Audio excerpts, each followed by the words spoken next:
خداوند برای کافران زن نوح و زن لوط را مثال زد. ایشان در قید نکاح 2 تن از بندگان صالح ما بودند، اما این 2 زن در برابر شوهرانشان خیانت کردند.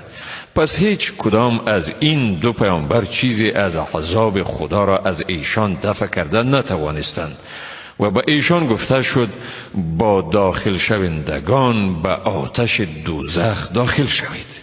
و خداوند برای مؤمنان زن فرعون را مثال زد، هنگامی که گفت پروردگارا برای من نزد خود در بهشت خانه بساز و مرا از فرعون و عمل او نجات دی و مرا از قوم ظالم نجات دی.